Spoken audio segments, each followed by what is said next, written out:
Komisaris PT Daya Inti Gunayasa Tbk mempertebal kepemilikan sahamnya melalui serangkaian transaksi di pasar modal.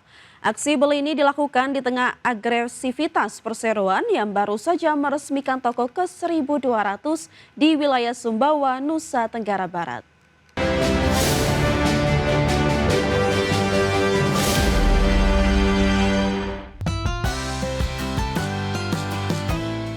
Komisaris PT Daya Inti Gunayasa Tbk atau MDIY Ong Chu Jin Adrian dilaporkan menambah koleksi saham perseroan sebanyak 654.000 lembar saham. Transaksi yang dilakukan dalam 3 hari perdagangan tersebut menelan dana sebesar Rp532 juta dengan rentang harga Rp800 hingga Rp850 per saham. Manajemen MDIY menyatakan bahwa aksi borong saham ini murni ditujukan untuk investasi pribadi yang sekaligus meningkatkan total kepemilikan saham sang komisaris menjadi 0,86%. Sejalan dengan kepercayaan manajemen terhadap kinerja internal, MDIY juga terus memperluas jaringan retailnya secara masif ke berbagai pelosok negeri. Perseroan baru saja meresmikan toko ke-1.200 yang berlokasi di Sumbawa, Nusa Tenggara Barat. Direktur Utama MDIY Edwin Cheah menyatakan bahwa pencapaian ini menandai komitmen perusahaan dalam menyediakan akses belanja yang merata di luar kota-kota besar demi mendukung pertumbuhan ekonomi lokal di seluruh daerah. Hingga saat ini gerai Mr. DIY telah tersebar di 422 kota dan kabupaten di seluruh Indonesia. Agresivitas ekspansi perusahaan terlihat dari pembukaan 46 toko baru hanya dalam kurun waktu kurang dari 3 bulan sejak akhir September 2025.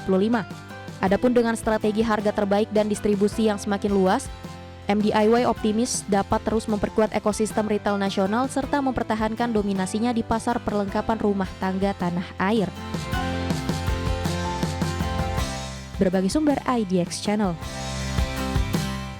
Kita bisa melaporkan bahwa optimisme dari pelaku usaha mudah-mudahan sejalan dengan apa yang tadi disampaikan oleh Ketua Umum Pak Edi. Agus menambahkan capaian tersebut sejalan dengan optimisme pelaku usaha industri yang masih terjaga yang tercermin dari Indeks Kepercayaan Industri bulan Januari 2026 yang berada pada level 54,12. Sementara Purchasing Manager Index atau PMI Manufaktur bulan Januari 2026 yang juga meningkat ke level 52,6 menandakan berlanjutnya ekspansi aktivitas manufaktur nasional. Dari Jakarta, Ade Firmansyah, IDX Channel. Pemirsa, Presiden Prabowo Subianto menegur secara terbuka jajaran pemerintah daerah Bali termasuk gubernur dan para bupati terkait persoalan sampah yang dinilai sudah mencemari lingkungan dan mengancam keberlanjutan pariwisata nasional. Presiden menegaskan bahwa persoalan sampah tidak bisa dibiarkan berlarut-larut dan tidak dapat diselesaikan dengan saling menyalahkan, melainkan harus dihadapi dengan kerja nyata dan kepemimpinan yang tegas. Presiden menyoroti secara khusus kondisi pantai-pantai di Bali yang dinilai telah mencoreng citra pariwisata Indonesia. Presiden mengungkapkan bahwa dirinya menerima langsung keluhan dari tokoh-tokoh luar negeri mengenai kondisi Bali yang makin kotor. Presiden menyampaikan bahwa pariwisata merupakan sektor yang paling cepat menciptakan lapangan kerja dan menyerap tenaga kerja dalam jumlah besar. Namun sektor tersebut tidak akan bertahan apabila lingkungan, khususnya destinasi wisata unggulan seperti Bali dibiarkan kumuh dan kotor.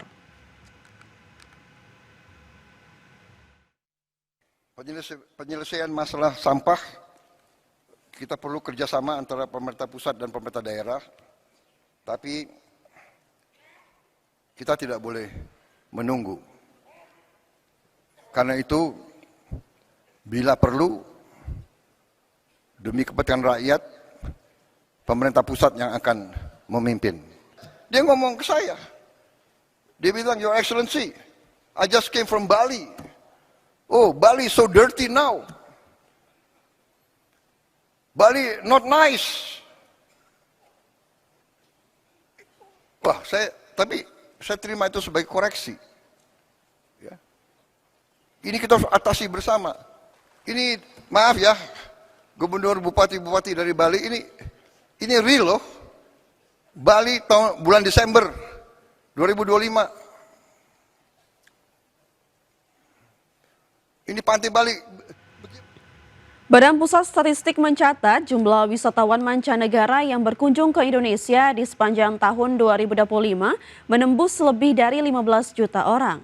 Berdasarkan kebangsaan, wisman terbanyak berasal dari Malaysia, disusul Singapura dan Australia. Badan Pusat Statistik mencatat jumlah wisatawan mancanegara yang berkunjung ke Indonesia sepanjang 2025 menembus lebih dari 15 juta orang, tertinggi sejak 2020. Angka tersebut mencapai target pemerintah di kisaran 14,6 hingga 16 juta kunjungan. Namun jumlah wisman yang berkunjung ke Indonesia pada 2025 masih belum melampaui total wisman sebelum masa pandemi COVID-19. Tercatat jumlah wisman pada 2019 mencapai 16,11 juta kunjungan. Berdasarkan kebangsaan, kunjungan wisman terbanyak berasal dari Malaysia 17,3%, disusul Singapura 14,5% dan Australia 11%. Adapun wisman yang paling banyak masuk ke Indonesia melalui Bandara I Gusti Ngurah Rai Bali, terutama didominasi wisman berkebangsaan Australia. Sementara itu, data jumlah kunjungan wisatawan Nusantara atau wisatawan domestik menunjukkan capaian signifikan. Pada 2025, jumlah wisatawan Nusantara mencapai 1,2 miliar perjalanan atau meningkat 17,55% dibandingkan tahun 2024. Tim Liputan IDX Channel. Otoritas Jasa Keuangan memastikan kebijakan free float minimum 15% akan berdampak pada target jumlah penawaran umum perdana di Bursa Efek Indonesia tahun ini. Kebijakan tersebut tidak hanya berlaku bagi emiten yang sudah tercatat, namun juga wajib dipenuhi perusahaan yang akan melakukan IPO. Otoritas Jasa Keuangan menegaskan kebijakan batas minimum kepemilikan saham publik atau free float sebesar 15%. Aturan ini akan diberlakukan bagi emiten yang sudah listing maupun perusahaan yang akan melakukan penawaran umum perdana atau IPO. Kepala Eksekutif Pengawas Pasar Modal, Keuangan Derivatif dan Bursa Karbon OJK Hasan Fauzi menyatakan, kebijakan tersebut dipastikan berdampak pada target jumlah perusahaan yang akan melakukan IPO di Bursa Efek Indonesia tahun ini. Hasan Fauzi menjelaskan penerapan aturan free float minimum pada seluruh perusahaan tercatat dilakukan untuk menyesuaikan standar pasar modal Indonesia dengan praktik internasional. Sementara teman-teman tentu, tapi sementara kami confirm dalam kondisi keseluruhan reform atau reformasi integritas ini, prinsipnya kita akan mengedepankan quality over quantity.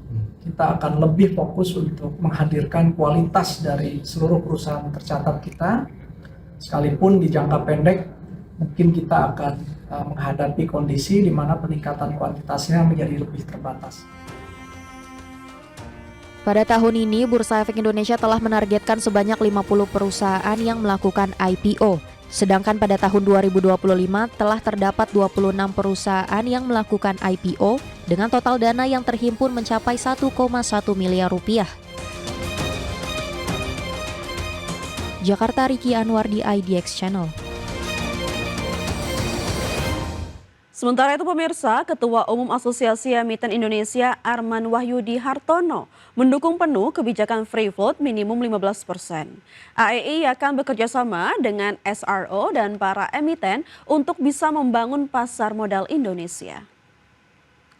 Arman menilai kebijakan free float minimum 15% merupakan arah yang baik dan AEI akan mendukung keputusan tersebut. Arman menyebut dengan meningkatkan free float 15%, ini sangat bergantung dengan kemampuan pasar dan dibutuhkan kerjasama antara emiten dan investor. Arman menambahkan mendukung transparansi pasar modal, aturan-aturan yang dapat membangun sehingga pasar modal Indonesia lebih transparan bagi investor dan pemangku kepentingan publik. Arman menilai hal tersebut merupakan arahan yang sangat baik.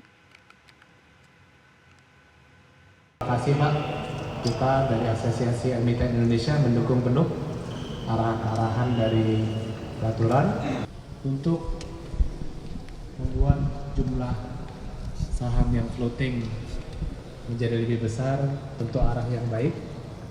Kita akan dukung arah 15% dan masukan kami juga sudah didengar, di mana ketika meningkatkan floating ini sangat bergantung dengan kemampuan pasar menyerapnya bagaimana, dengan kecocokan emiten dan investornya. Jadi tentu harus dilakukan dengan hati-hati bersama-sama. Kita akan selalu butuh bekerja sama dalam hal ini. Untuk membuat transparansi aturan-aturan yang membangun sehingga pasar modal Indonesia lebih transparan bagi para investor, bagi pemangku kepentingan publik, tentu juga arahan yang sangat baik. Tentu semua aturan-aturan yang membangun sehingga pasar modal Indonesia lebih transparan, governance lebih baik, manajemen di emiten juga lebih baik.